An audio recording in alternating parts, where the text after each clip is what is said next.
Bonjour, bienvenue dans Moteur à la Rodia numéro 2. Là, on est dans les couloirs de notre structure où normalement on est en pleine ébullition vu la période. Les gens arrivent de par là, par là, par là, par là. Des fois, on est même obligé de se coller un peu au mur comme un lapin pris dans les faisceaux d'une voiture. Mais on profite justement de cette fermeture pour présenter une nouvelle émission informative et divertissante. Je vais tout de suite retrouver Sylvain, mon co-présentateur, qui fait un petit point RH avec Samuel. Je suis pas sûr que ça se passe très bien. Là, qu'est-ce que je vois ça? Je te demande, s'il te plaît, sois attentif, Samuel. Je te demande une eau de concombre. Et qu'est-ce que tu me livres, toi, là? Un smoothie kiwi avocat. Tu sais que ta période d'essai de 4 ans, elle est pas terminée. Attention, Samuel, attention!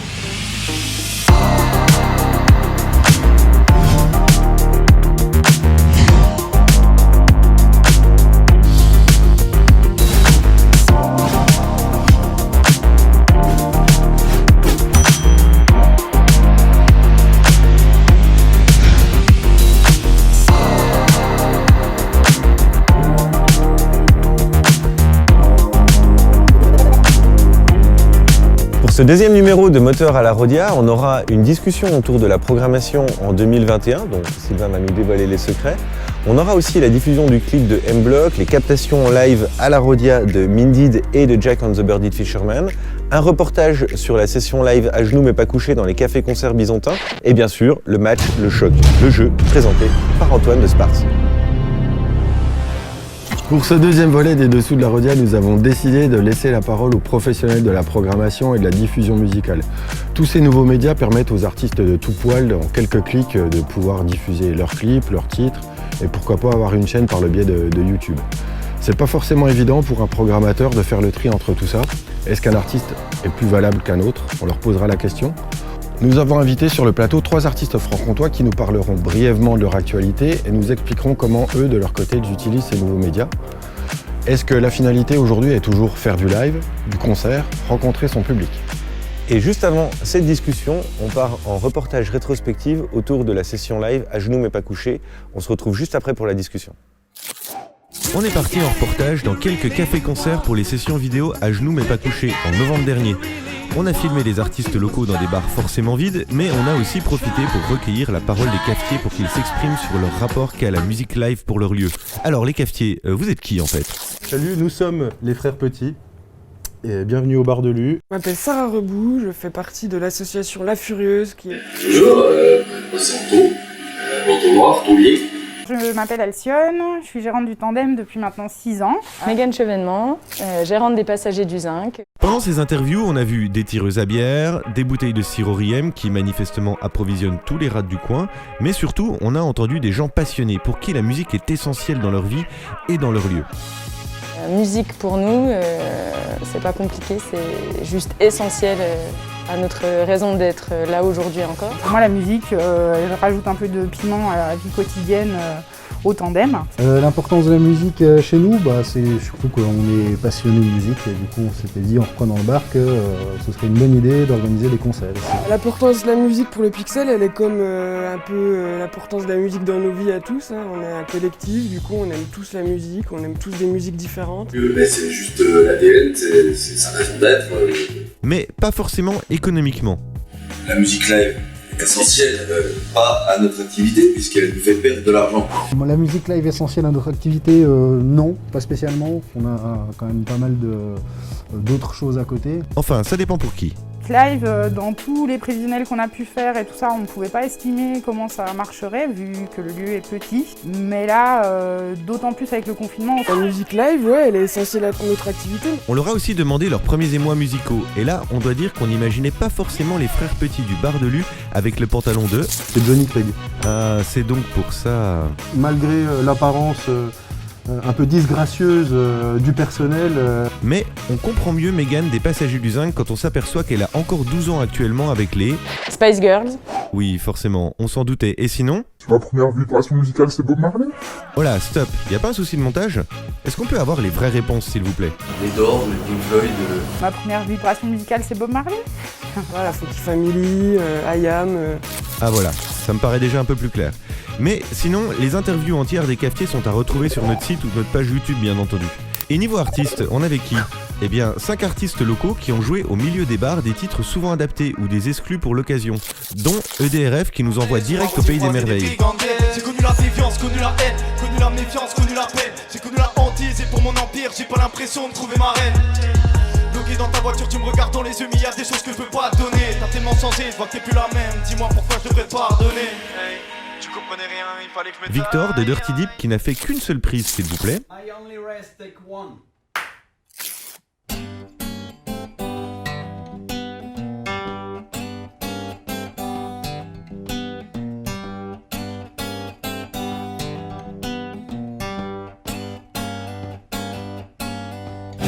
Running from town, hurt from final fights, looking for a way to be alright. Anywhere I go, try to find peace. On a aussi eu la chance d'avoir la trop rare Clio pour un morceau en solo. J'ai travaillé les mélanges, j'en ai vidé des pots pour approcher mon ange, la couleur de ta peau. J'en ai plein sur les doigts, ta peau plein sur les doigts. J'ai exploré les textures pour tes cheveux épais, essuyé des ratures sur tes lèvres, c'est vrai, j'en ai plein sur les doigts. Ou le duo Mystically qui profitait de la session pour sortir un album.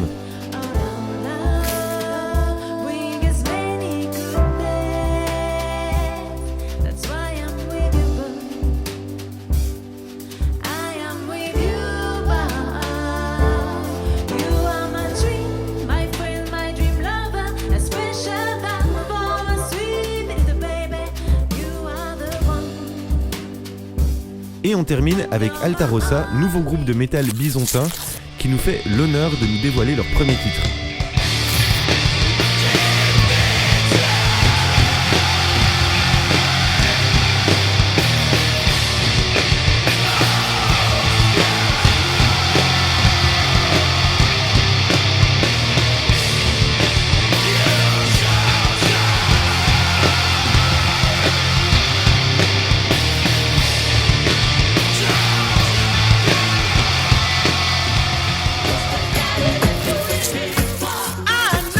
Et à la fin, une voix suave et chaude, oui, la mienne, pour présenter le concept sur un grand morceau de Jimmy Cliff.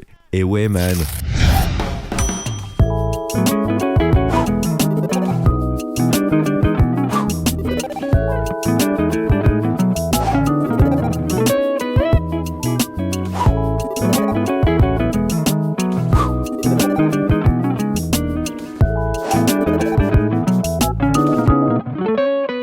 Nous voilà donc sur le plateau du deuxième volet des Dessous de la Rodia. Merci à vous d'être là. Bonjour à tous. Ma première question va en direction des artistes. Kevin, tiens, t'es à côté de moi, je vais te la poser à toi. Alors, est-ce que la finalité de tes projets artistiques, c'est d'être porté toujours aujourd'hui en live? Est-ce que le live a toujours autant d'importance? Oui, carrément. En fait, je trouve que le live, pour moi, c'est là où tous les morceaux prennent leur sens, parce que on passe du temps à faire des morceaux, à les tourner dans tous les sens pour que ça ressemble à quelque chose qui nous plaît déjà à nous, les artistes. Mais une fois qu'on lance les morceaux dans la vie et que les gens prennent les chansons et ils ressentent quelque chose avec les chansons, enfin, c'est tout l'intérêt. Et le live, je trouve que c'est l'endroit le plus direct pour ressentir cette émotion. Donc c'est le truc qui manque le plus en ce moment. Personnellement, je trouve que c'est vraiment le truc le plus cool. C'est le truc que je kiffe le plus, en tout cas. Okay. Et vous rentrez de studio, là, Bigger, je crois? Ouais. Alors, en fait, on a réussi à faire un album pendant ces temps de Covid, en faisant, je crois que je suis au 7e test Covid, là. Je sais plus, mes narines sont éclatées. Et en fait, on a fait un album grâce à notre label Upton Park. Donc on est allé à Dresde en Allemagne dans un studio qui s'appelle Castle Studios et c'est dans un château, c'est un cadre incroyable. J'imagine que tu fais pas tout ça pour pas jouer en live et pas être produire devant des gens, quoi. Bon, la période n'est pas évidente, je l'ai bien compris. Ouais, carrément. C'est vraiment tout l'intérêt aussi de s'organiser autant et faire un disque qualitatif et de prendre autant de temps pour le faire. C'est vraiment important de le protéger en live. Et toi, Maël, qui joue du coup dans M-Block et qui est pas du tout dans le même esprit artistique de Kevin, donc parce que tu es plus sur une espèce de nouvelle forme hybride, un peu électro, un peu transfrontalière, on va dire, presque. Pour toi, la scène, c'est indispensable, c'est une finalité, c'est voulu, c'est pensé à la base? Bah du coup, moi c'est un peu étrange parce que du coup ma façon de faire la musique à la base, elle se base pas du tout sur la scène. Moi j'ai commencé en fait avant dans d'autres formations musicales, ouais, je faisais de la scène. Et là en fait quand j'ai commencé M-Block, c'était moi tout seul quoi au début c'est même moi qui produisais les morceaux. Donc voilà, à la base c'est quand même une musique urbaine, donc c'est plutôt basé sur le rap ce que je fais. Mais du coup voilà, c'est une méthode de production en fait où quand je produis mes musiques, je pense pas forcément aux gens qui vont l'écouter sur scène. Et même des fois en fait je fais des morceaux que j'aimerais pas jouer sur scène parce qu'ils sont trop lents et que ça me correspondrait moins. Et en fait je le fais aussi pour je m'imagine les gens dans leurs écouteurs en fait et c'est vrai que c'est plus des musiques qui sont appelées moi je pense pas du tout ma promotion par exemple ou mon existence en tant qu'artiste dans les concerts, même si pour moi c'est une consécration, même si pour moi c'est hyper important, mais plutôt par les plateformes en fait. Et c'est plutôt à ça que je vise, de rentrer en playlist, de faire des choses comme ça. Et du coup, c'est plutôt comme ça que je construis ma stratégie, même si pour l'instant, j'essaie déjà de faire de la bonne musique et que pour les promotions et tout, on verra ensuite. D'où l'intérêt d'avoir un clip bien léché. Exactement. Produit, Et du coup, la visualité aussi, pour moi, elle se construit à travers les clips. C'est important. Et parce qu'aussi en live, il y a des choses qu'on peut pas faire. Par exemple, danser, des fois, c'est compliqué quand on a un micro. Et moi je trouve que c'est intéressant de mettre en jeu son corps dans la musique aussi, de réussir aussi à sortir d'une gestuelle des fois qui est... Enfin moi j'aime bien m'amuser dans la gestuelle quoi, et faire un peu n'importe quoi.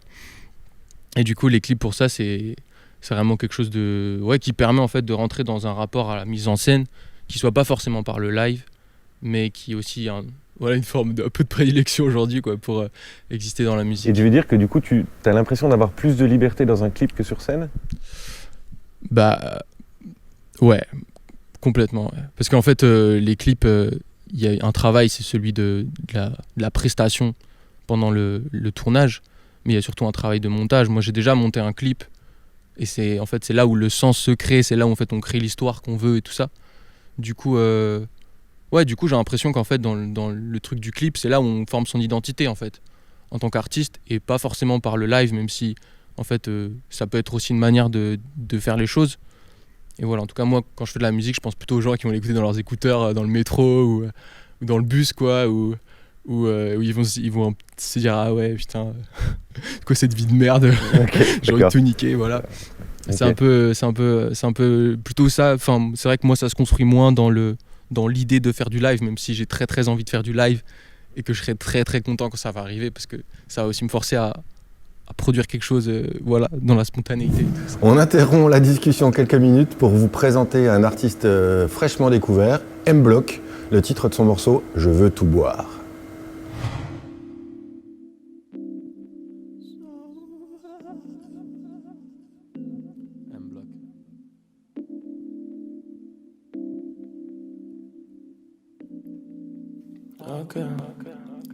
Je me rappelle de tes larmes, je me rappelle de ton charme. Et si tu m'achèves, pose ton arme.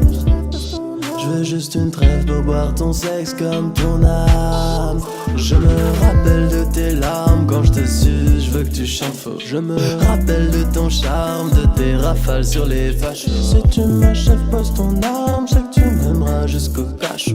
Une trêve, ton sexe, ton âme, je touche tes lèvres, j'entends les oiseaux. De ta folie, je veux tout voir, de tes orgasmes, je veux tout boire. Nique la police sur ton corps, j'aime ta peau, je hais leur sort. Même si l'étanche crie encore, je veux ton regard sur ma mort. Si je m'immole, prends mon cœur. Si t'es mal, mon amour pleure.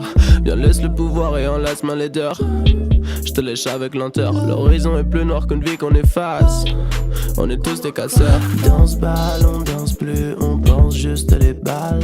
Tu mitrailles, je suis plein de trous, mais je sais que je suis ton égal.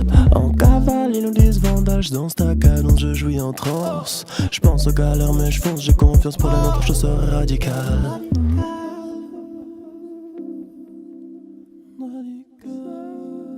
Ok. Je me rappelle de tes larmes. Je me rappelle de ton charme. Et si tu m'achèves ton arme, je veux juste une trêve pour boire ton sexe comme ton âme.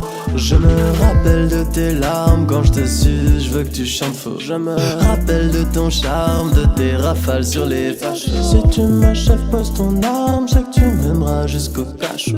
Une trêve, ton sexe, ton âme, je touche tes lèvres, j'entends les oiseaux. Je me promets qu'on sera jamais comme eux.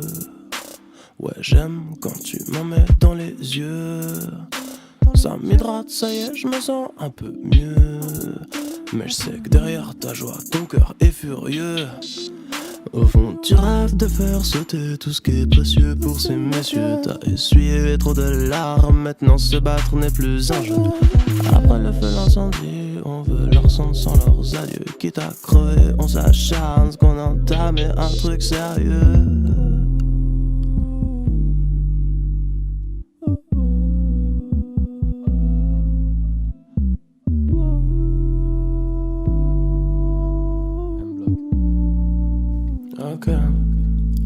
Je me rappelle de tes larmes.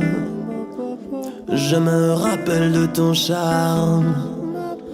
Et si tu m'achèves, pose ton arme. Je veux juste une trêve pour boire ton sexe comme ton âme. Je me rappelle de tes larmes quand je te suce, je veux que tu chantes faux. Je me rappelle de ton charme, de tes rafales sur les fâches. Si tu m'achèves, pose ton arme, je sais que tu m'aimeras jusqu'au cachot. Une trêve, ton sexe, ton âme, je touche tes lèvres, j'entends les oiseaux.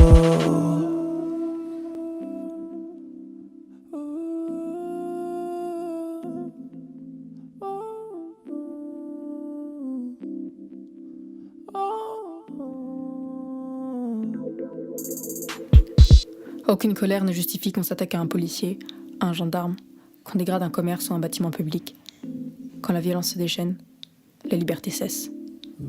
Alors si l'on pense tout bas, on vit haut. Lance essentiel, une balle atteint l'impossible. Et l'impossible peut être l'univers, ou bien celui contre qui tu brises du verre. Alors nous ne mettons pas de limite, s'il faut tout tenter, je m'immole. Puisque la réalité n'est rien d'autre qu'une croyance en des idéaux. Puisque j'ai besoin des autres pour que mes idées valent. Que nos pas résonnent sur le pavé comme leurs balles. La force du nombre contre un mur d'une légitimité sombre. Regarde en haut. Il neige, mais l'air est brûlant, irrespirable, et ce qu'il tombe autour sont des grenades. Pour ne pas courir, on se tient, on tourne autour des bâtiments haussmanniens et la foule réclame « Paris, debout, soulève-toi !» Et les sirènes crient et la fumée s'élève et plus rien n'importe, même pas tes lèvres. Parce qu'on s'efface pour un tout efficace. Une lutte éternelle pour que nos réalités convergent, comme la volonté de se rassembler sous une même illusion pour qu'un nouveau nous émerge. Ma gorge prend feu, Paris s'effondre. Je ferme les yeux, je crois en la prochaine seconde. On n'est jamais vraiment prêt, mais cette fois je vais entendre les bombes et sentir la rage et voir l'horreur et palper ta peau gonflée qui s'éclate sous les flashballs et qui se gerce et qui rougit comme vient le froid et la nuit. On a vraiment l'impression que ça change quelque chose. Puis on y croit. Et plus on sort de l'ombre, et plus on comprend qu'on est des milliers à déambuler dans des structures qui tombent en Lego, que la solitude nous bouffe là où le regard de l'autre était notre ego. On sait plus comment se donner les mains, mais on serre tous les mêmes poings. Et si on sait pas de quoi les autres souffrent quand les voitures explosent, on comprend leur douleur. La violence a de jolies couleurs. Et demain est un ciel à barioler.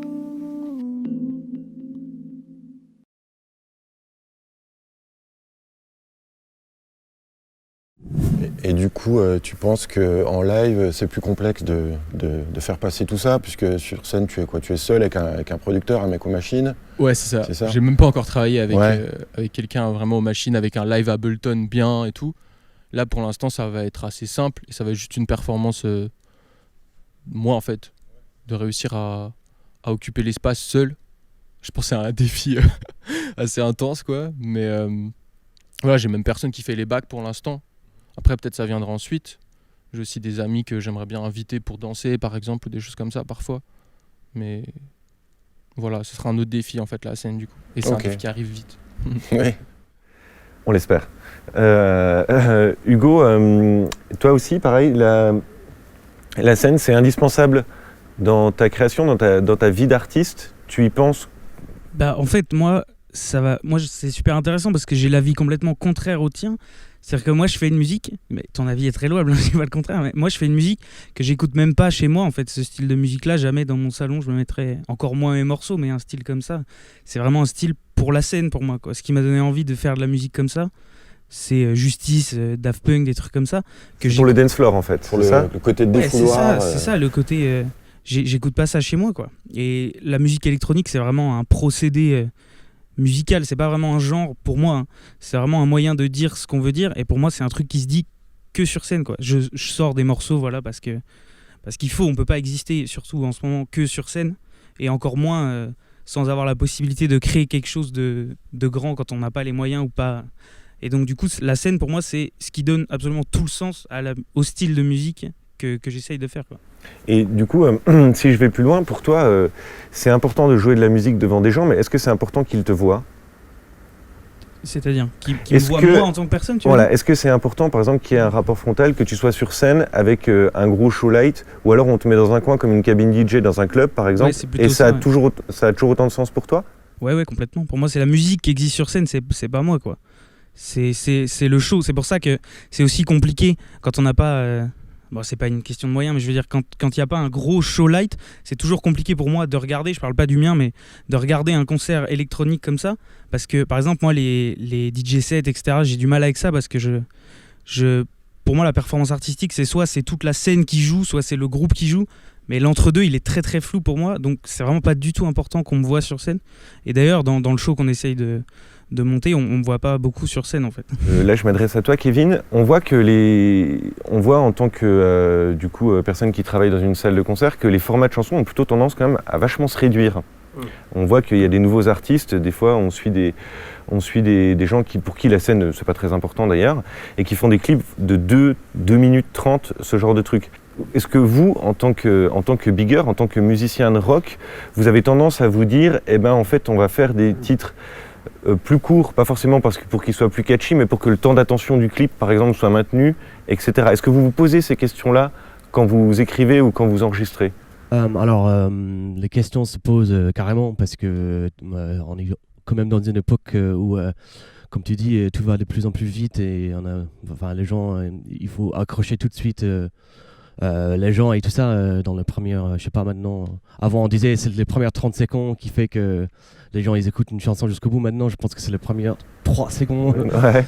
Mais justement, on commence à changer en tant que dans le groupe des biggers, on commence à changer un peu la vie là-dessus. C'est que on va plus dans un autre sens parce qu'on se dit que de toute façon, beaucoup de temps, en fait, nos morceaux sont des morceaux de 4 minutes, de 5 minutes, de 3 minutes. On a quelques morceaux de courts de 3 minutes qui rentrent dans ce format-là. Et en ce moment, on commence à aller plus dans le sens de se dire, si on va faire un clip, on va faire un truc fat derrière et tout ça. On dit, c'est pour les gens qui veulent regarder 5 minutes de clip, quoi. Et on part plus dans un truc comme ça. Après, voilà, on fait aussi le choix en faisant ça on n'essaie pas de chercher à faire le truc catchy pour accrocher en 2 secondes parce que on veut présenter un truc qualitatif et mettre ça en avant et vraiment juste penser à la musique et puis aussi aux clips et tout ça. Et vous, les programmateurs, c'est des choses que vous ressentez justement d'avoir des formats qui se réduisent avec le temps ? Jean-Pierre ? Dans ce que tu reçois, parce que tu reçois beaucoup de propositions artistiques, tu as remarqué justement que cette nouvelle génération, elle avait plutôt tendance à aller, on va dire, plus à l'essentiel qu'avant, ou c'est un truc qui a toujours été ?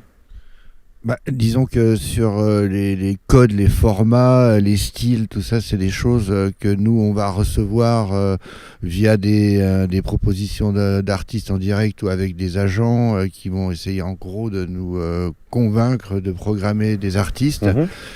Après, ce qu'on va voir, nous, sur un écran via un clip, parfois c'est surréaliste par rapport à la réalité de ce qui se passe sur scène. Donc là, c'est intéressant parce qu'on a 3 cas vraiment différents.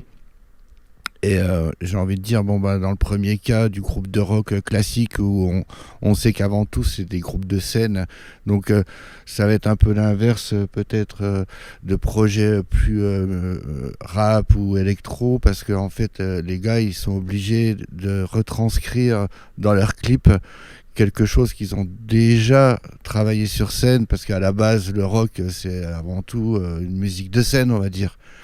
Donc c'est l'inverse peut-être de vous qui justement travaillez avant tout la vidéo, l'ambiance qu'il peut y avoir dans un clip et tout ça pour ensuite peut-être le retranscrire sur scène.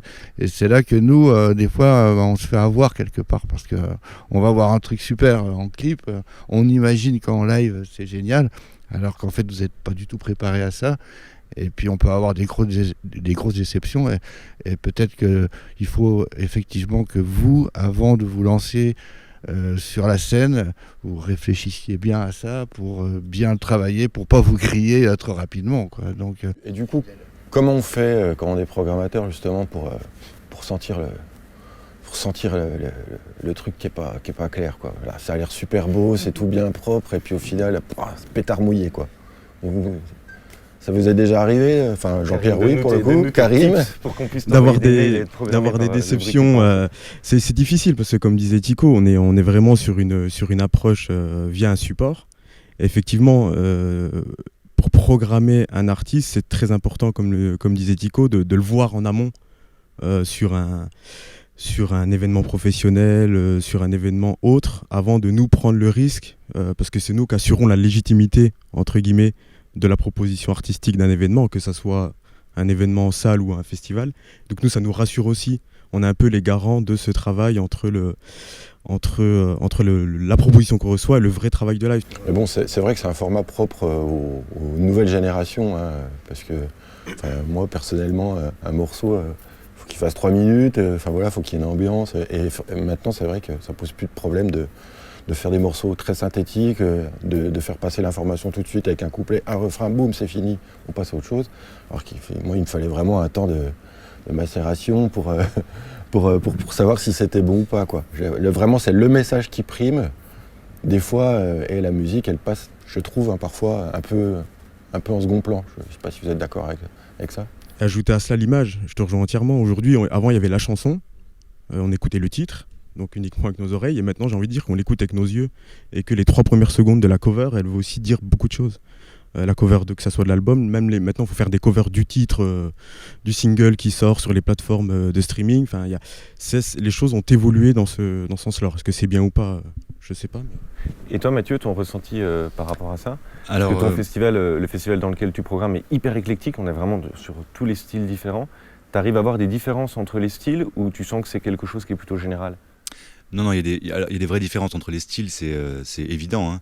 Ce qui est flagrant sur les formats musicaux qu'on reçoit, c'est qu'en effet, la nouvelle génération, c'est par exemple le cas de Maël, hein, c'est-à-dire que on va voir des artistes qui n'ont pas de scène, n'ont pas de choses comme ça, mais qui arrivent avec un clip qui est déjà bien fichu, avec une musique qui est déjà bien produite, et en fait, qui ont des codes qui sont pas ceux d'avant. On nous vend de plus en plus la musique sur de la vue, quoi, sur des nombres de vues, sur des choses comme ça, et en effet, on reçoit de plus en plus de teasers, quoi. On nous envoie plus des morceaux ou des albums, on en reçoit toujours bien sûr, mais sur les musiques urbaines, sur le rap, de plus en plus c'est du teaser. Et en fait on nous vend une esthétique, on nous vend un univers, on nous vend en effet de la communauté en fait, internet. Et c'est très compliqué en effet sur ces groupes-là parce que, en effet, comme disait Tico, on ne sait pas ce que sur scène ça peut vouloir donner. Donc là c'est là où notre boulot aussi nous, c'est d'aller énormément voir de choses parce qu'on s'est tous plantés, ça nous est tous arrivé de nous planter. Mais j'ai envie de dire c'est pas grave, c'est aussi mieux vaut se planter que de pas donner de la visibilité aussi à certains projets. Voilà. Et donc tu préconiserais à des artistes émergents de faire des captations live? Moi, c'est un conseil que je donne à quasiment tous les artistes. Surtout, évidemment, les plus émergents. Des fois, c'est maladroit, des fois, les présentations. Enfin, quand on reçoit des propositions, des fois, c'est un peu maladroit. C'est des artistes qui maîtrisent pas forcément la communication, qui n'ont pas forcément des équipes pour ça. Ils sont très jeunes. Ah oui, c'est ça. Et des fois, ils nous survendent un peu leur truc. Et par contre, il n'y a pas une image de live. Il y a pas. Donc oui, des fois, on donne des conseils aussi pour dire que bien sûr, quoi, on voit que dans notre écoute musicale, de plus en plus, on va en effet aller chercher les informations. En effet, on va voir la musique de plus en plus. Donc forcément, on va aller chercher du live parce que tu parlais des jurys tout à l'heure ou des choses comme ça où on va toujours, on va aller chercher du live parce qu'un clip ne donne pas du tout la réalité de ce que va pouvoir donner l'artiste sur scène. Et donc c'est important. Après, Moi, je pense que la prise de risque aussi de laisser une place pour ces artistes qui n'ont pas encore forcément un live qui est rodé, c'est bien aussi parce qu'il faut bien se faire ses armes aussi. Il faut bien aussi. Et puis, je veux dire, ce principe qui fait qu'un live aujourd'hui, c'est comme tu le disais, Hugo, un gros show lumière, c'est bien, mais ça peut être aussi autre chose. On a tous en tête des artistes qui simplement, avec leur présence scénique, leur émotion, leur univers, vont réussir à faire quand même vibrer un public. Donc il faut aussi laisser la place à ça, avec le risque évident de se planter, et on s'est tous plantés, mais on a aussi tous fait, entre guillemets, j'aime pas l'expression, mais des bons coups, en programmant des artistes complètement émergents, complètement en dehors des radars, qui entre-temps, parce qu'on a un temps de programmation hein, qui est en amont, hein, on programme pas quelques semaines avant, voilà, et ben l'artiste monte parfois, et puis au contraire, on se retrouve débordé ou agréablement surpris par l'envergure qu'a pris un projet. Vous privilégiez quel réseau actuellement pour promouvoir votre musique? Kevin, vous utilisez quel réseau web, j'entends? On se rend compte que Facebook, ça commence à être à peine plus vieillissante maintenant. Donc Instagram, c'est quand même un peu une valeur sûre. Du moment que je commence à savoir l'utiliser, c'est que c'est has-been. Donc tu sais l'utiliser ou pas? Oui. Oui, ah bah c'est mort, Kevin, faut changer. Et toi, Hugo? Moi, je suis très mauvais là-dedans. C'est-à-dire que moi, j'ai vraiment cette idée qui est sûrement qui fonctionne pas trop. Moi, j'ai 18 ans, hein, mais j'ai une vision qui est très très. Moi, je veux dire les streams. J'ai une vision de vieux. Les streams, ça n'a aucun sens pour moi, quoi. D'accord. Et tes potes, parce que tu as des amis de 18 ans quand même. J'en ai quelques-uns. D'accord. Ouais, en dessous de la trentaine. Et eux, ils utilisent quoi, par exemple pour non, mais j'utilise Instagram. Oui, je dis pas le contraire. Ouais. C'est juste pour ce qui est de mon projet. Moi, c'est vraiment un projet de... Alors après, c'est une vision qui fonctionne sûrement pas parce qu'on est dans une période où il faut quand même... Bien sûr. On n'a pas le choix, quoi, promouvoir ça. Et je bosse avec Anthony de Archie qui, lui, quand même... Parce que moi, je le fais pas du tout, quoi. Surtout en ce moment, il n'y a pas grand-chose à promouvoir, donc... Forcément, mais je veux dire qu'il lui quand même essaie de faire tourner ça sur Facebook. Donc bon, je vais lui parler un petit peu. non, je déconne. Donc tu t'adresses aux boomers. Donc, non, sur Insta aussi, mais oui, c'est sur Instagram. Moi, je vois passer des trucs sur Instagram. C'est ce que vous disiez en version teaser un petit peu. Mais moi, je me dis si quelqu'un il est prêt à donner que 1 minute 40 de son temps à un projet, est-ce qu'il va venir en concert voir un truc qui dure 1 heure, ou est-ce qu'il préfère pas juste regarder 1 minute 40 dans son fil Instagram et puis c'est tout, quoi. C'est une vraie question. C'est une vraie question. Et toi, Maël, quel réseau tu utilises et puis lequel tu vois arriver, sur lequel tu te dis genre ah tiens, il y a peut-être un truc à faire là? Moi, j'aimerais vraiment beaucoup réussir à m'investir sur TikTok. Ok, cool. Je pense vraiment que TikTok, ça a du potentiel et tout. Moi, après, surtout parce que en fait, c'est là aussi on peut développer une gestuelle, je pense. Et... Parce qu'il y a un rapport au corps, en gros, c'est ça. C'est important dans ton projet. Ouais. Moi, pour moi, c'est important le truc de rapport au corps et tout ça. Ensuite, sinon, moi, là, pour l'instant, j'essaye surtout de développer un peu un truc sur Instagram, quoi. Mais après, c'est aussi... genre, moi, ça fait vraiment 2 ans, je suis grave un boomer aussi. Et du coup, à la base... Tout le monde ne peut pas être boomer, hein. Il y a des gens qui on peut être jeune nous, et les boomer. boomers. Attends, faut déconner. Mais genre, moi, j'ai pas trop grandi avec ça et tout, parce que... Enfin voilà, c'est pas trop mon truc à la base et maintenant j'essaye de faire quand même des trucs sur Instagram. Après, quand on parlait tout à l'heure des contenus courts, moi, je suis pas encore allé jusqu'à faire des vidéos de 1 minute 40 qui tiennent sur ou alors des vidéos IGTV même. Mais il y a beaucoup d'artistes, ils le font très très bien. Je trouve qu'ils développent des trucs vraiment intéressants par rapport à ça. Parce qu'en fait, même si c'est un contenu qui est un peu la promotion, en fait c'est aussi c'est aussi un travail en fait. Bien sûr, je pense qu'en artiste, à un moment c'est un travail et du coup il y a des trucs qu'on doit faire. Et du coup je pense qu'il y a des artistes qui réussissent vraiment bien à retranscrire une intention, leur proposition artistique dans 1 minute 40. Et franchement, je trouve chapeau parce que c'est pas toujours facile, c'est énormément de travail. En vrai. Et tu disais que tu aimerais bien te lancer dans TikTok parce que ça a un sens avec ta création ou parce que tu sens que c'est le réseau de demain sur lequel il peut y avoir ton public? Ouais, les deux, ouais. Ok. Ouais. C'est pas déjà un peu passé TikTok? Je sais pas. Non. Non, pour l'instant, c'est vraiment un réseau qui va en force, quoi. Ouais, je pense que TikTok. Ouais. Et vous, les programmateurs, vous découvrez les artistes sur quel réseau? Bande de boomers. Pardon, excuse-moi. Mais il y a plusieurs canaux entre guillemets, on est en veille sur forcément les réseaux sociaux. Ça c'est C'est clair qu'aujourd'hui, c'est indispensable.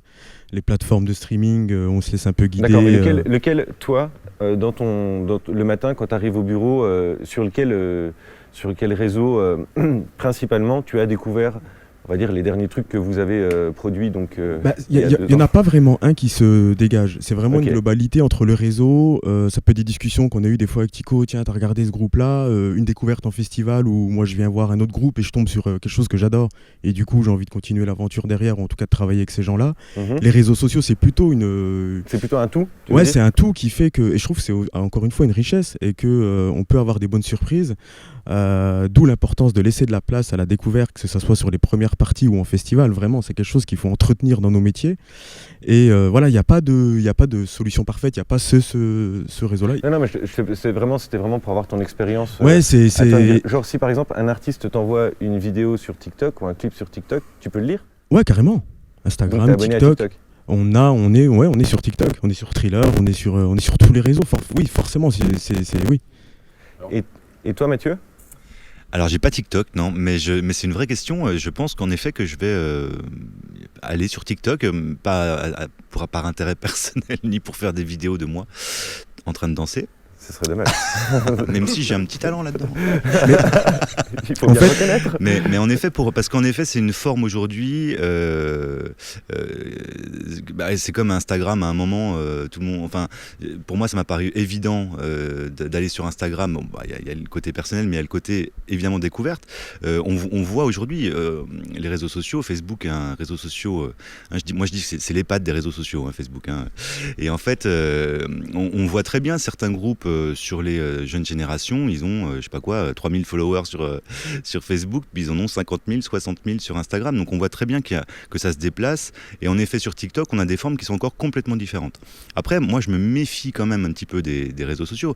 Dans le sens où c'est aussi un peu de l'esbrouf. Quand tu dis, Maël, que quand on va faire une vidéo TikTok, c'est aussi bien une forme artistique qu'une forme de communication. Ouais, il y a de la com, quoi. Ça peut s'acheter de la vue internet, ça peut avoir un style sur TikTok. Encore une fois, c'est pas un concert, c'est pas un live. Dans ce que tu disais aussi, Hugo, d'aller écouter une vidéo 1 minute et puis aller voir un concert, c'est deux choses différentes. Et le mode de consommation est différent. Alors sur quel radar on est ? On est sur tous les radars. On est sur les réseaux sociaux, bien sûr, pour aller chercher de l'information. J'intègre YouTube dans les réseaux sociaux. Il y a bien sûr toutes les plateformes d'écoute. Il faut aussi être conscient qu'on reçoit énormément de propositions, soit en direct par des artistes complètement émergents, soit par les boîtes de production, soit par... on reçoit, nous, ça se compte en dizaines de milliers les propositions qu'on reçoit. On va ensuite, nous, aller défricher, aller sur des festivals professionnels. On a tous les jurys d'émergence, où on découvre aussi beaucoup de choses.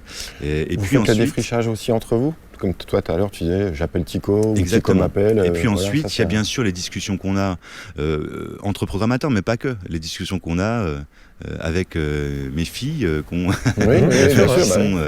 qui sont ados, enfin des grandes ados, mais ados, avec d'autres personnes, etc. Et puis, il y a quand même un maître mot, c'est la curiosité. C'est-à-dire qu'on est obligé d'être curieux et d'aller écouter des styles musicaux qui ne sont pas forcément les nôtres, à titre de goût personnel. Et de fil en aiguille, on va aller trouver des nouveaux artistes, on va aller voir quelque chose. Par exemple, j'ai été voir tes vidéos, puis hop, l'algorithme te propose autre chose, ou dans les gens qui te follow, ou que tu vas découvrir d'autres choses, etc.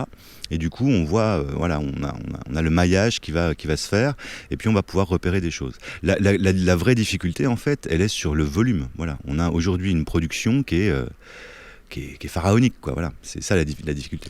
Et pour rebondir là-dessus, le constat, c'est que tous les programmateurs sont débordés par les demandes. Et aujourd'hui, un artiste qui souhaite faire du live, il va démarcher des programmateurs, il va démarcher des lieux. Et pour être très clair, il va recevoir au début très rarement de réponses. Et donc à un moment donné, sur le débat de la place prépondérante des réseaux sociaux, c'est plutôt l'inverse. Faut se mettre à la place de l'artiste. Et il est chez lui en train de bosser, il veut être programmé.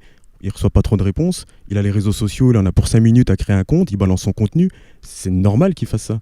Et c'est plutôt dans ce sens-là, pour moi, qu'il faut poser le débat, c'est-à-dire que lui, il se dit, quels sont mes outils, quelles sont mes possibilités pour me rendre visible ? J'ai envoyé 150 mails, j'en ai reçu 5 réponses, 3 négatives, 2 en attente. Et du coup, et forcément, c'est plutôt dans ce sens-là que la dynamique s'est créée. Après, tu ne crois pas que du coup, ce côté un peu frustration aussi de l'artiste, elle amène à se dire, genre, en fait, je m'en fous. je vais me faire une communauté sur Instagram, je vais balancer mes titres sur Instagram et je suis programmé, je suis pas programmé, je m'en cogne. Exactement. Il y a plein de gens qui m'écoutent, que Exactement. je fasse du live ou pas, quoi. Exactement. Et ce qui se c'est passe des questions qui se posent, ça? Mais oui, exactement. Et ce qui se passe aujourd'hui, justement, sur ces gens qui ont monté des communautés astronomiques sur les réseaux sociaux, que ce soit humoristes ou autres, ils attendent plus rien de personne. C'est-à-dire qu'ils donnent un rendez-vous en 5 minutes sur leurs réseaux sociaux. Je serai à Besançon à cette heure-là, à cette place-là. Mais il y a 5000 personnes qui débarquent en 25 minutes et il n'a rien demandé à personne. Et aujourd'hui, ils ont construit cette force-là. Et je trouve que c'est bien, quelque part. Et c'est à nous, nous programmateurs professionnels, de rester évidemment regardant sur cette typologie d'artistes, mais de les accompagner, au départ d'avoir un regard plutôt bienveillant, de rencontrer ces gens-là, c'est ce qu'on fait, et de plutôt les accompagner, et je trouve ça bien, parce que finalement, ces artistes-là, ils sont super contents de finir sur une scène après, et d'avoir justement fait... On leur reproche souvent aux artistes de dire faites votre travail, on va pas vous accompagner, on va pas vous prendre par la main et puis faire tout ce qu'il faut autour. Et à la fois, on peut pas leur dire ça, leur reprocher que quand ils ont fait ce travail de fond, de se créer une image quand c'est bien fait, parce que sur les réseaux sociaux, il y a du bon, il y a du mauvais. Mais justement, plutôt le dire, c'est bien, tu as fait justement cette étape de création de base fan, etc. Et justement. Jean-Pierre, j'ai une question. La journée type d'un programmateur, ta journée, je rêve de le savoir. Qu'est-ce que tu fais quand tu arrives le matin, le premier truc? Quelle heure tu te lèves? Quelle heure tu te lèves? Je sais que tu bois un petit thé sur le coup de 9h15. Mais après ça, une journée type. Au moment où tu dois boucler une programmation. Le moment on va commencer par le début. C'est-à-dire que moi, quand j'arrive au bureau, que j'allume mon ordinateur, parce que ce que je fais avant d'ouvrir mon ordinateur, évidemment, ça ne vous regarde pas. Zut. À part discuter un peu avec vous, boire un café, échanger sur ce qu'on a fait la veille et ce qu'on va faire le lendemain. En fait, moi déjà pour commencer, je vais ouvrir MySpace, parce que c'est quand même le meilleur réseau actuel pour se tenir au courant de tout ce qui se passe dans les musiques actuelles. Émergentes également. Non, en fait, c'est vrai que, comme disait Mathieu, on est bombardé par pas mal d'infos, qui viennent aussi bien des groupes en direct que des agents ou que des propositions de YouTube fait par des algorithmes. Ça peut être aussi un groupe que j'ai au fond de la tête, que j'ai repéré la veille, que j'ai envie d'écouter. Donc direct, je vais ouvrir une plateforme de streaming pour l'écouter. Ça va être aussi un magazine, ça peut être du papier tout simplement, qui me donne envie de lire. Un vrai livre officiel avec des pages. Des chroniques sur des albums qui viennent de sortir, parce que c'est vrai que chacun a sa stratégie. Tu utilises encore la presse quand même. Oui, beaucoup. Alors, qui peut également être sur Internet, on est d'accord que c'est un peu la même chose. Si c'est pour lire un article qui est sur du papier ou sur Internet, c'est la même chose. Sûr. Mais moi, je suis encore assez fidèle à ça, de suivre un groupe à la genèse, lorsque j'en entends parler via des collègues, des professionnels ou des amis, ou comme disait Mathieu, ça peut être aussi mes enfants qui grandissent, mais qui m'ont beaucoup influencé, parce que je me dis que c'est leur génération qui seront dominantes prochainement. Mais mes enfants grandissant, je demande à mes neveux maintenant. Et puis pourquoi pas, on va dans les maternelles aussi pour savoir un peu quelles seront les tendances de demain, parce que c'est vrai qu'on va également faire des concerts maintenant dans les petites écoles maternelles, en nous disant c'est important aussi que les tout petits ils soient déjà un peu informés de ce qui existe dans la musique. Il n'y a pas que du rock, il n'y a pas que du jazz, il n'y a pas que des musiques urbaines dans les familles. Il faut ouvrir le spectre musical à tout le monde, quoi. Et nous, notre boulot, c'est justement aussi de nous tenir au courant de ce qui se passe dans tous ces styles de musique, que ce soit dans le métal ou dans les musiques urbaines. Et chaque style, je pense, a une stratégie un peu différente. Ces nouveaux artistes, il y en a beaucoup, c'est fulgurant, il y a des carrières très très rapides, on le voit, le lendemain on ne le voit plus. C'est quoi la durée de vie, là, à ton avis, comme ça, de ces nouveaux artistes, produits, je ne sais pas trop comment les appeler? Encore une fois, il n'y a pas vraiment de règles. Tu le découvres parfois, je vois, des fois, on est dans le même open space, tu découvres un truc en octobre, effectivement, 6 mois après, ce serait le moment, enfin toi, tu as décidé de le programmer là, mais il y en a déjà 4, voire 5, voire 10 qui sont déjà là derrière. Comment tu calibres ton rythme de programmation par rapport à ton événement, par rapport à l'émergence justement de ces artistes-là? Disons qu'on va essayer c'est des fois un peu un coup de poker, hein, on va avoir parfois une chance incroyable. Enfin, moi je me rappelle au tout début j'ai commencé ce boulot, avoir programmé Philippe Catherine avant que ça cartonne, alors que je connaissais déjà cet artiste, il avait déjà un passé assez important, il avait sorti une dizaine d'albums, sauf qu'il n'était pas connu. Puis à un moment donné, tu programmes un artiste comme ça, et je sais pas pourquoi, boum, ça part, parce qu'il y a un tube qui sort, ou il y a un clip qui cartonne, et là tu dis, boum, j'ai fait juste au bon moment.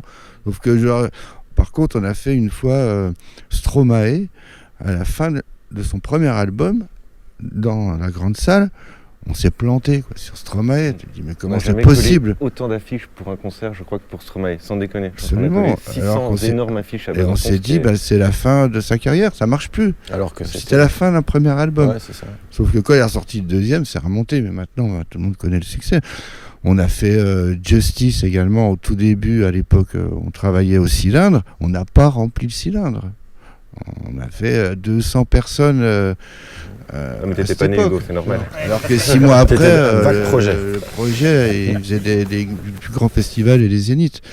Après, dans les musiques urbaines, si on parle du rap, parce que c'est un petit peu ça, dans l'électro aussi, on a parfois des bonnes et des mauvaises surprises. Là, par contre, j'avoue que c'est un peu joker, parce que je sais pas.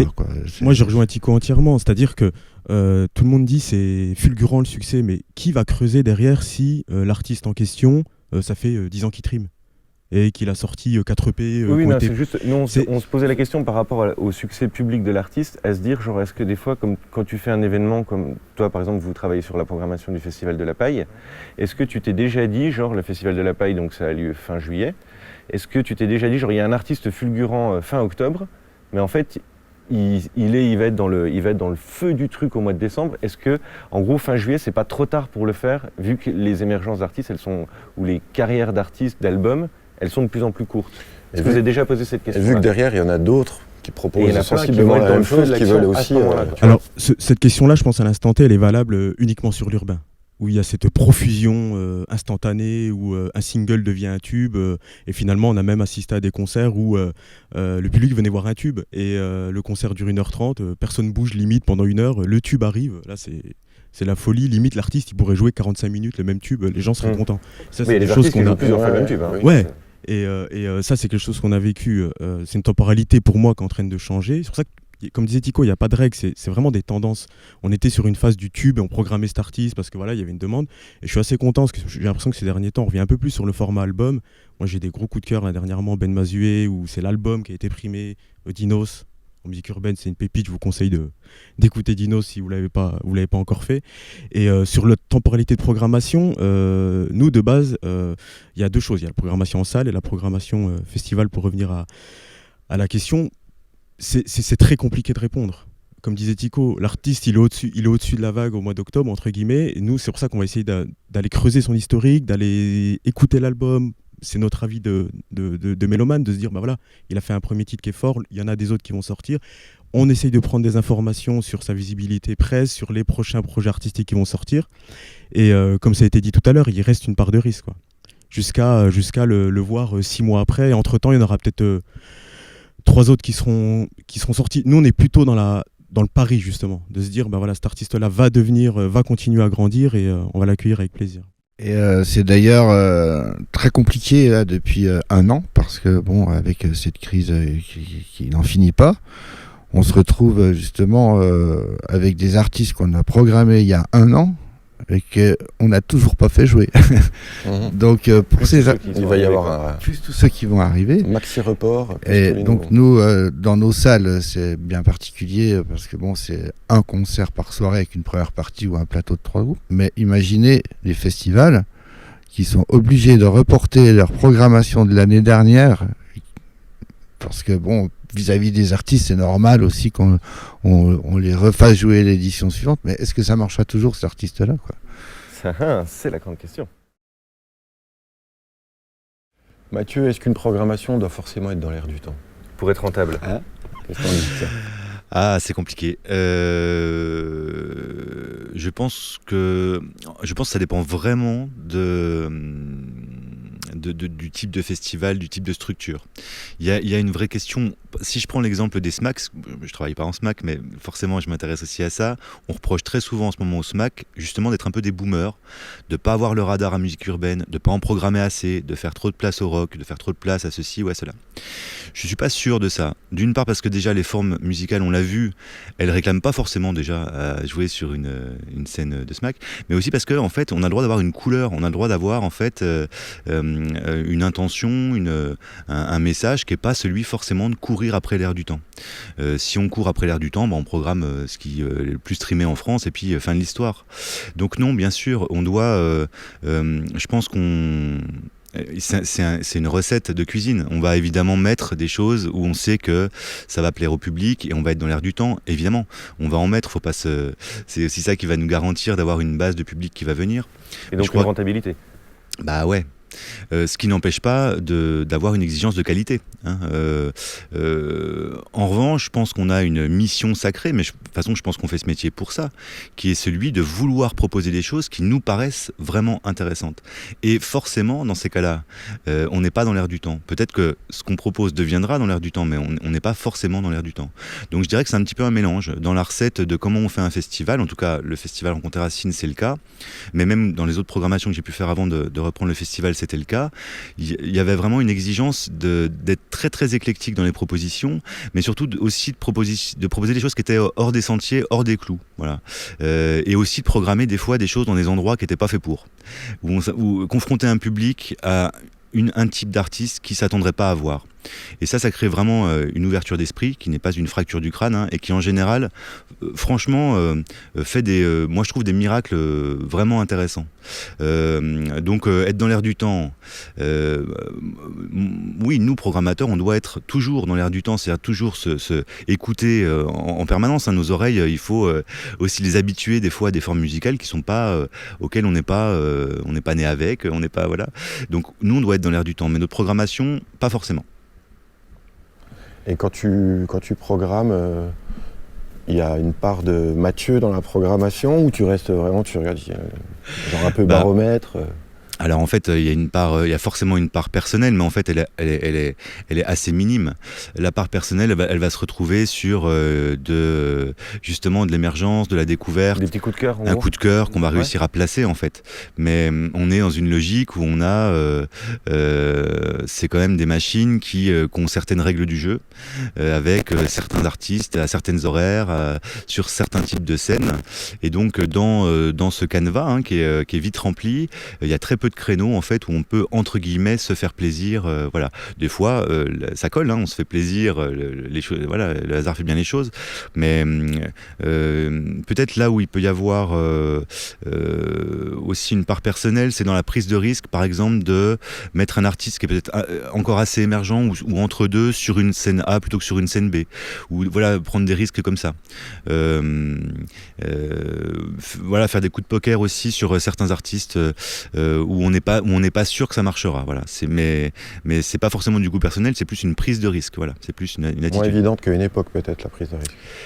Alors elle est moins évidente aussi parce qu'il y a une question quand même, on l'a pas encore traitée, mais il y a dans cette nouvelle génération des musiques urbaines et du rap, il y a aussi une question d'ego qui existe et qui est aussi du côté des artistes. Moi j'ai quand même des exemples où j'ai voulu programmer des artistes émergents et ça allait être leur premier gros festival en faisant de la prise de risque sur la scène A et tout, et ils m'ont dit non, le line-up me plaît pas. Tu te dis ah ouais d'accord, c'est ok, nouveau monde, ok, d'accord, et à me dire ah ouais, d'habitude donc c'est. t'as changé ton line-up bien sûr. D'habitude c'est des artistes, des têtes d'affiche qui vont éventuellement me dire ça, et encore c'est rare, ça peut arriver mais c'est très rare. Mais sur de l'artiste émergent qui a jamais fait de grosse scène, ça m'est arrivé plus d'une fois déjà. Et c'est des choses. C'est une question tu t'interprètes ça comme une question d'image sur Ouais, je laquelle pense. ils vont être Il y a des histoires affiliés, quoi. Il y a des histoires de communauté. Je pense qu'ils courent pas forcément après. Voilà, ils ont des plans déjà dans leur tête qui sont assez bien définis et ils vont, ils sont. Alors on peut voir ça comme une sorte d'intégrité. Il y a aussi un ego qui est là, quoi. Et donc c'est un peu surprenant des fois. Voilà, je me suis déjà pris des râteaux. Voilà. Eh ben, merci à tous. Merci à vous, ouais. Vraiment. Bon, ça va, c'était cool. Ils ont répondu les bonnes réponses. Débat forcément intéressant. Dernière interruption de cette discussion. Le groupe qu'on va vous faire découvrir tout de suite, un groupe que vous connaissez certainement. Il s'agit des Jack and the Birded Fishermen. Le titre du morceau, Lips as Martyr, c'est un nouveau titre, inédit.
On a un autre invité en plus dans cette discussion, c'est Kem Lalo, le programmateur des Eurocaines, qui n'a pas pu être là avec nous en présentiel, mais qu'on a rencontré via une télévision, comme dans le monde de 2021.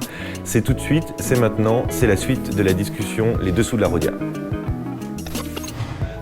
Bonjour Kem, comment ça va? Salut Kem. Bah écoute, ça va pas mal.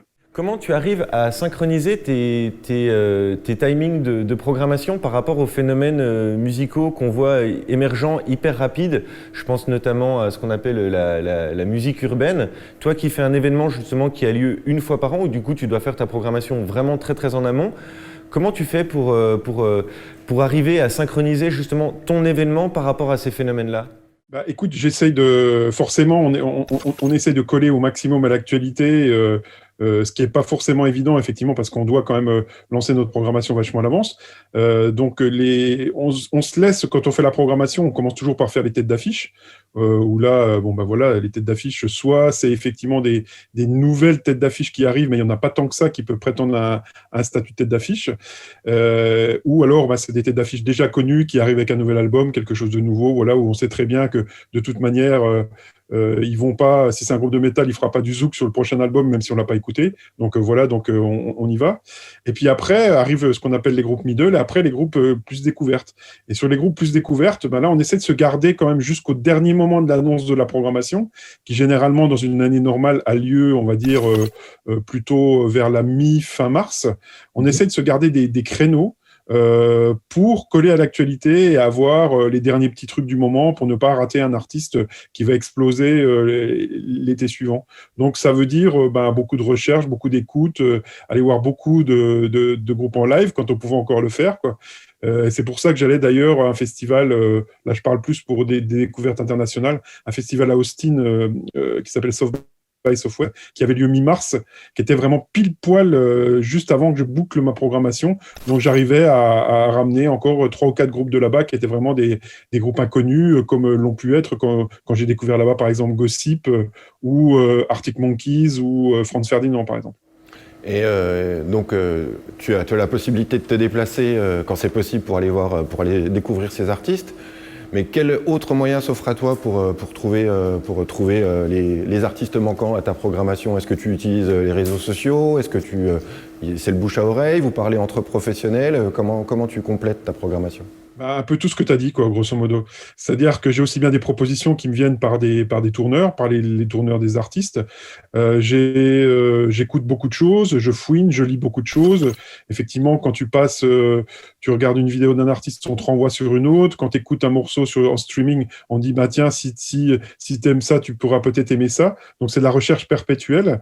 Et puis après, effectivement, moi, c'est beaucoup le live quand même, parce que comme on a un événement qui regroupe quand même pas mal de personnes et dont on fait du live, on n'est pas une radio ni une maison de disques.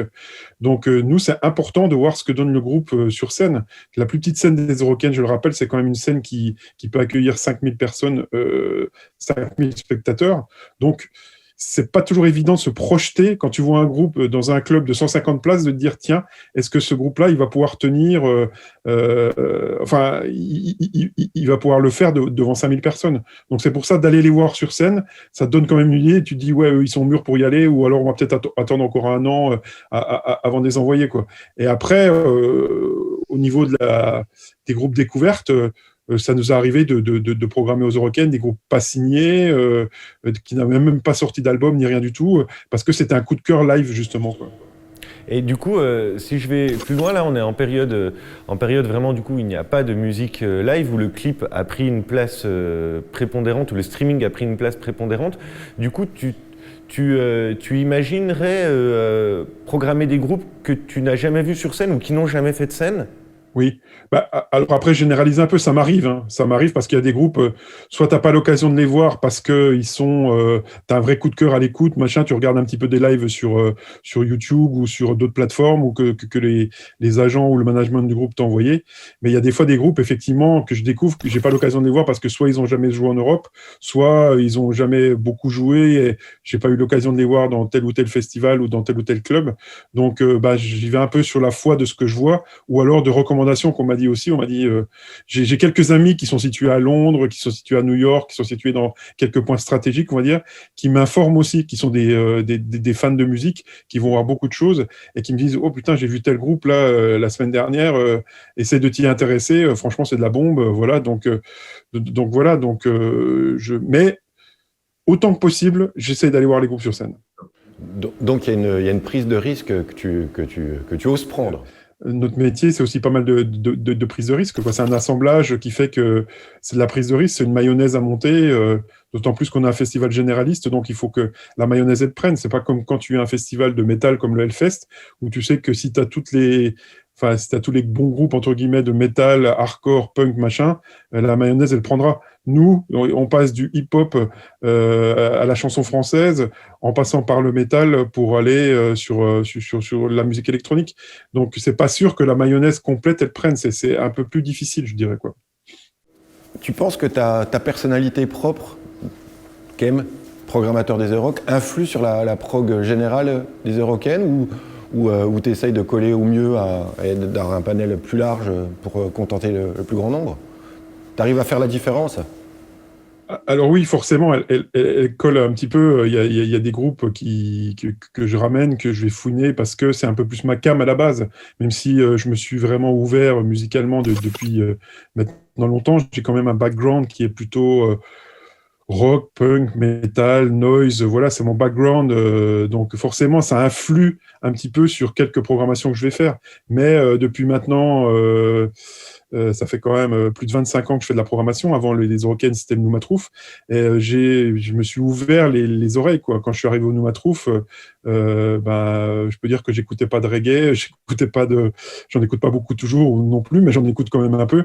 Mais j'écoutais pas de chansons, j'écoutais pas d'électro, j'écoutais pas beaucoup de hip-hop. Et voilà, ça m'a vraiment ouvert, en fait, musicalement, de faire la programmation d'une salle et après de faire la programmation d'un festival généraliste comme les Eurocaines. Si j'avais basculé sur un festival, par exemple, type Hellfest, c'est vrai que je serais peut-être resté dans ce que je sais faire. Mais là, c'était vraiment un bien, quoi, parce que ça m'a ouvert les oreilles et ça m'a ouvert des perspectives, des idées aussi, après, des idées pour faire des créations, des rencontres artistiques, enfin, etc., quoi.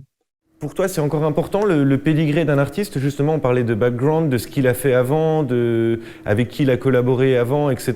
Où on regarde moins, est-ce que ce côté-là était assez important avant? On regarde moins ce côté-là maintenant. On est plus vraiment sur l'instantané et on s'en fout que ça soit son deuxième morceau, par exemple, ou ce genre de truc.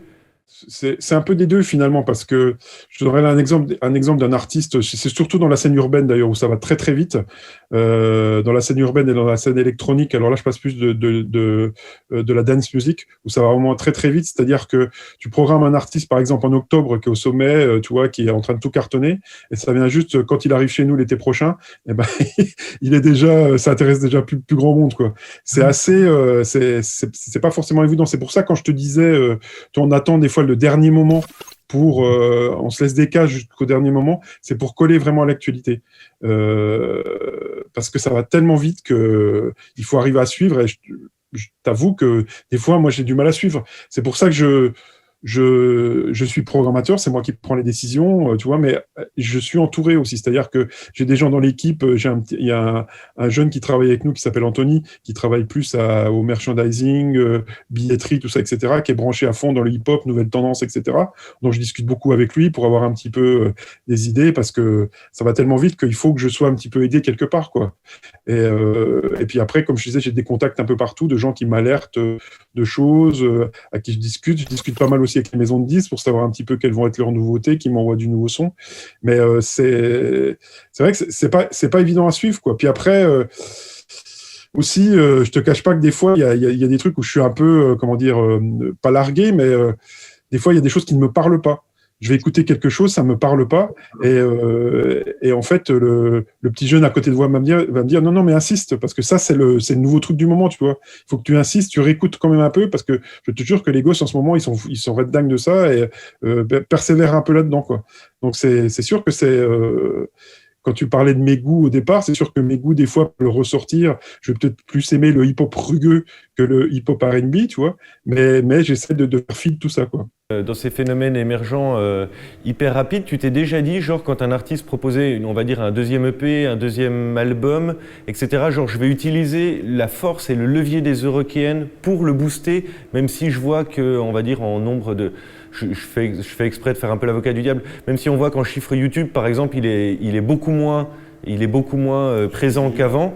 Tu te dis des fois, genre, ouais, mais lui, en fait, moi, j'y crois, et avec ma force, avec la force de mon festival, je vais le remettre sur la scène pour aussi l'aider. Ah oui, absolument. Ça, c'est clair que les chiffres YouTube, tout ça, bon, c'est toujours des fois vertigineux, hein, mais ça peut être complètement à contrario de ce qu'on peut penser, hein. Des fois, tu as des chiffres, des artistes YouTube qui ont des chiffres, mais vertigineux, tu dis qu'ils dépassent le milliard, voire plusieurs milliards, quoi. Tu dis, waouh, si je vais le programmer, ça va être un gros carton. Faut pas oublier que souvent, ces artistes-là, c'est des gens qui écoutent ça à la maison et qui vont pas du tout voir du live. Et en fait, bah, tu payes cet artiste un prix d'or, et finalement, le rendu en termes d'entrée qu'il t'apporte, eh ben, c'est pas du tout rentable. Donc, il faut pas trop se baser sur les chiffres de vues YouTube. Tout ça, c'est un fait, effectivement. On met beaucoup ça en avant pour le moment, mais pour moi, ce n'est pas le plus important, quoi. Le plus important, c'est quand même, finalement, c'est le live, quoi. Et donc, un petit groupe, s'il me tient beaucoup à cœur, même s'il a que, j'en sais rien, 2000 vues YouTube, machin, etc. Mais je l'ai vu en live et c'est une vraie machine de guerre sur scène. Enfin, je me suis pris une grosse claque. Bah ouais, on le programme, ouais, carrément. Mais c'est cool ce que tu dis parce que pour toi, les vraies valeurs passent forcément par la scène. C'est là qu'on va voir toute la magnificence d'un artiste. Enfin voilà, s'il tient bien la scène, si ses textes sont bons, si ça joue bien derrière, ça a une vraie importance pour toi. Et je te pose cette question parce qu'on avait des musiciens sur le plateau qui pour eux, la finalité n'est pas forcément le live. C'est exister par les médias, se produire, développer leur musique, être écouté. Alors le like vient en plus, si tu veux, quoi. S'il y en a, plus ils ont l'impression d'exister. Mais ils se positionnent un peu comme des producteurs, ils passent un message. S'il y a live, il y a live, mais c'est pas une finalité. Et c'est quoi ton avis par rapport à ça ? Voilà, je pense que c'est plutôt dans les musiques urbaines, souvent ce genre de truc, quoi. Oui, pourquoi pas, quoi. Pourquoi pas. Après, c'est sûr que quand tu te présentes en live, il faut quand même que ça tienne la route, quoi, tu vois. Alors, il y a des phénomènes où moi, je trouve que ça tient pas trop la route, mais c'est des tels phénomènes que finalement, je vais donner un cas concret qu'on a déjà programmé, et puis PNL, par exemple, tu vois, qu'on a programmé aux The Rock. PNL, c'est un tel phénomène. Le live, il n'était pas prêt. Quand ils ont déboulé sur scène, ils ont déboulé sur la grande scène parce que, vu l'attente qu'il y avait, par rapport au public, tu vois, et c'était évident qu'on allait le mettre sur la grande scène parce que sinon ça aurait créé une émeute. Finalement ils auraient pas chanté, c'était pareil puisque le public chantait les paroles par cœur, on les entendait même pas chanter, quoi, tu vois. Donc, mais c'était un tel phénomène que voilà, c'est autre chose. Là, ça fait réfléchir aussi, tu vois, parce que il y avait un tel engouement. Je pense que ça aurait été du playback complet, alors que les mecs chantaient véritablement, mais ça aurait été du playback complet. Je pense que le public s'en foutait, quoi. Simplement de les voir sur scène, tu vois, et de les avoir à 50 mètres d'eux, entre guillemets, tu vois, c'était suffisant, quoi. Donc, je suis attentif aussi à ce genre de truc, quoi, tu vois. Instagram, oui, effectivement. TikTok, non. C'est vrai que je devrais le faire. Mais Anthony qui bosse avec nous, lui est vraiment là-dessus, sur ces réseaux-là, donc il me fait remonter un petit peu les infos de toutes ces nouveautés, tout ça. On écoute des choses ensemble. Moi, des fois, je reçois aussi des trucs, tu vois, que je repère. Alors aussi bien, c'est des agents qui me l'envoient, etc. Je vais lui faire écouter. Je dis tiens, t'en penses quoi de ça, machin, etc. Tu connais, etc., etc. Mais c'est vrai qu'il faut, il faut être sur ces réseaux, quoi, quand tu programmes. Quand tu programmes nos types de festivals, quoi. Donc je n'y suis pas, mais j'ai un espion, entre guillemets. Et comment, du coup, parce que là, sur TikTok ou sur Instagram, on voit aussi que les chansons, elles ont tendance à vraiment réduire en durée. On est parfois même maintenant sur des chansons qui durent 1 minute 30, voire 2 minutes. Comment tu analyses, toi, ce phénomène ? Tu penses que c'est quelque chose qui va perdurer ? Les titres vont être de plus en plus courts ? Ou on essaie de choper de l'attention à coûte que coûte, on va dire ? C'est peut-être un peu l'effet zapping qu'il y a n'importe où, quoi, tu vois. Dès que, finalement, maintenant, tu zappes beaucoup, quoi. C'est pour ça que... Enfin, les jeunes générations, tu vois, ils ont un peu du mal avec les albums complets, par exemple. Ils sont plus dans les morceaux, le zapping, machin, le streaming, etc. Je sais pas s'il y a beaucoup de jeunes qui écoutent encore, ou qui achètent ou qui écoutent l'album au complet des artistes, à part peut-être un qu'ils adorent et qui vont écouter au complet ou qui vont le réécouter, écouter, réécouter. Comme nous, on faisait quand on était ado, pareil, on n'avait pas beaucoup d'albums et on en achetait un et puis on l'usait, quoi, tu vois. Mais il y a quand même beaucoup une génération de zapping, je trouve, quoi, tu vois, où on passe d'un truc à l'autre et le streaming permet pour beaucoup ça aussi. C'est bien, le streaming pour ça. Ça te permet vraiment de découvrir, je dirais, tu peux tout découvrir pour une somme assez modique. Ça ouvre beaucoup des horizons, quoi. Mais le single, c'est vrai que 2 minutes doit être percutant, le clip doit être percutant aussi, tu vois, très rapidement, bien fait esthétiquement, voilà. Donc c'est une nouvelle manière de communiquer, quoi. Avant, on communiquait vraiment les artistes de nos générations, des années, enfin, je dirais, de 70, 80, 90, ils faisaient encore des albums avec un sens, il y avait un début, il y avait une fin. Enfin, tu vois, c'était tout réfléchi, quoi, aussi bien de la pochette, etc. Maintenant, c'est vraiment un morceau, un visuel qui claque, et voilà, c'est une autre manière de penser les choses, quoi. Et à titre personnel, tu trouves ça dangereux ? ou tu vas t'en accommoder, mais c'est un truc tu as l'impression que ça va dans le bon sens ou dans le mauvais Je sens? sais pas si ça va dans le bon sens ou dans le mauvais sens, je saurais pas dire ça, mais je m'en accommode, ouais, effectivement. Je m'en accommode. C'est vrai que des fois, je peux aussi percuter sur un single, tu vois. J'écoute un truc, bam, le clip il est d'enfer, le morceau il est d'enfer, il percute direct. Je me dis waouh, impressionnant. Et tu creuses un peu, t'écoutes tout le reste, waouh, c'est pas la même. Quoi. Tu vois, derrière, tu dis ok, bon bah ça en radio, ça va faire un carton. Par contre, sur scène, ça va être vide. Hein. Tout le monde va attendre le morceau phare et puis qu'est-ce qu'on va se faire chier pendant tout le concert, quoi, tu vois.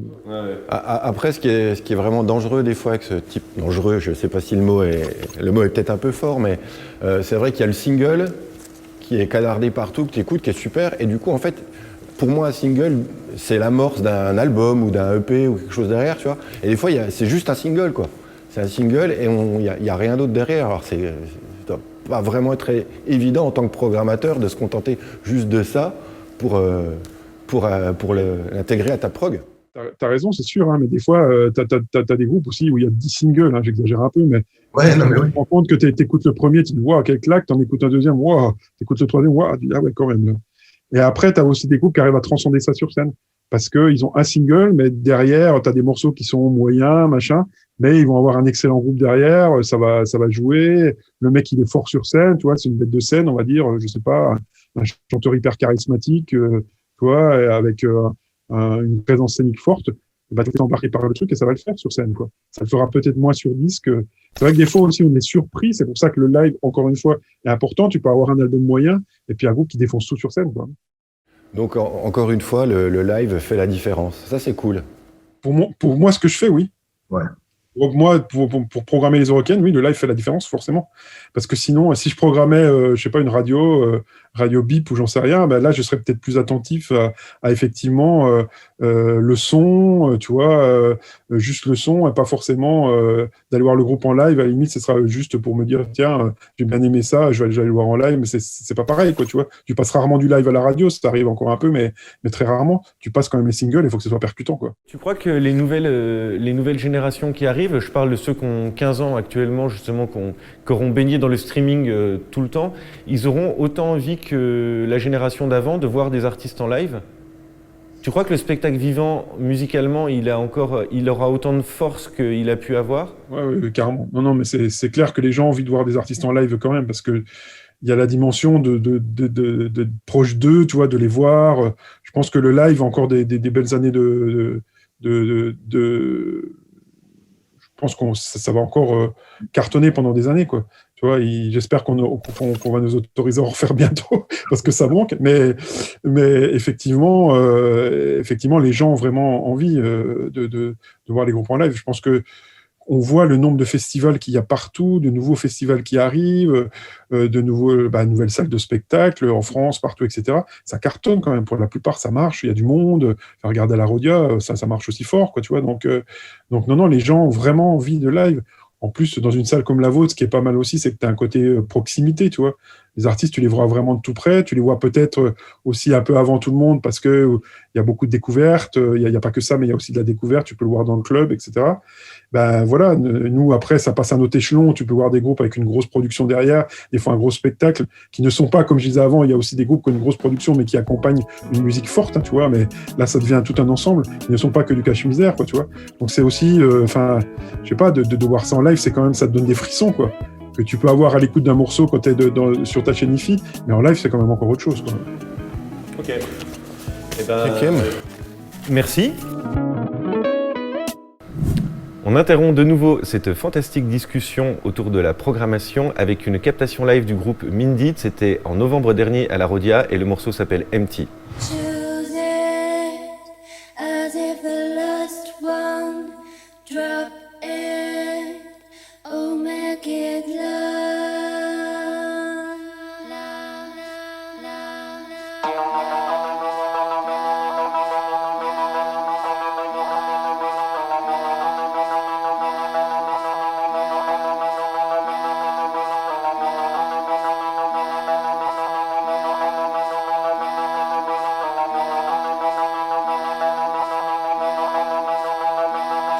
Choosing